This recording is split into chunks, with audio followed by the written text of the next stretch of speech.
You know the great thing about the open zone? It's actually that all the great players love coming on here, and none more than our next guest, Henrik Stenson, with Claude.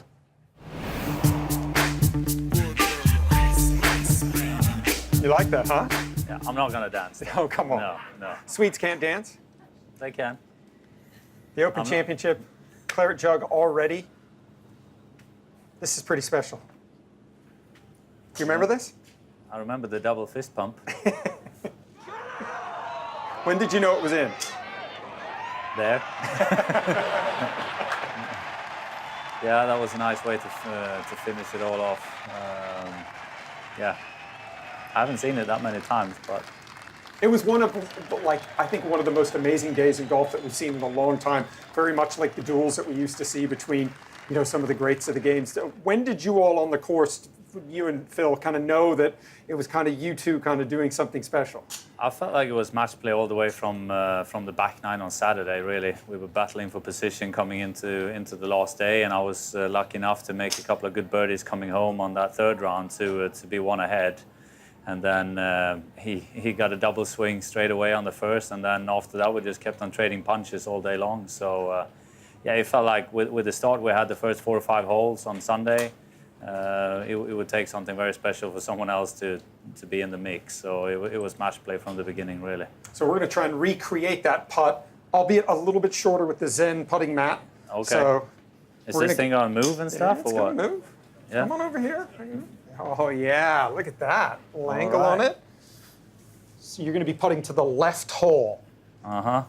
So we talk all the time about links golf and how different the shots are, but putting in links golf courses are very different because a lot of the putting greens that you all put on in majors, and if you play a lot of golf in the States, much, much faster than you. How long does it take you to get adjusted to when you come to putting surfaces like this with such big greens and so much undulation? It's a good few days. I mean, I had some injury problems last week, so I couldn't play the Scottish, which has been part of my lead up for the Open the last couple of years. So yeah, I'm spending a lot of time on the putting green here.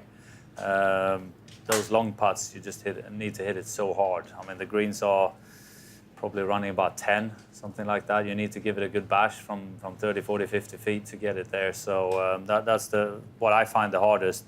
The shorter putts, in general, they don't break a whole lot. So you hit at a firm pace, and it's more right edge, just outside, maybe a cup, and with good firm pace. So it's really getting the distance control on the long ones. That's where you need to spend a lot of time. So we've got a putt that breaks from right to left. Are you one that sees kind of curves and shapes, or are you one that putts it to a straight line and then lets the break kind of take it that way? You know me too well. You picked the right option first.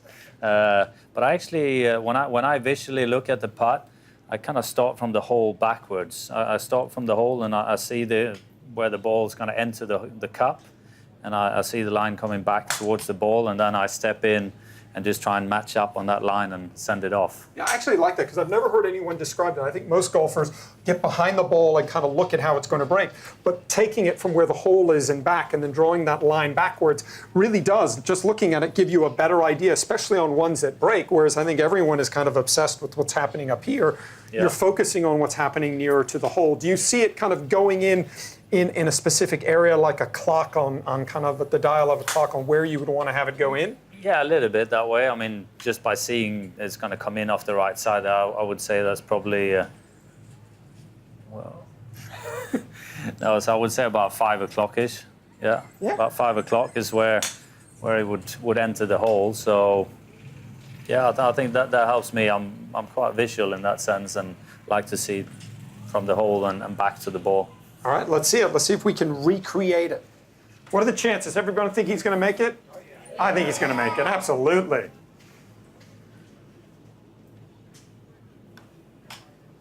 Did he do it? Did he do it? Oh, look at that. The double fist bump. Good luck this week. Henrik Stenson, everybody. Thank you. Oh, thank you.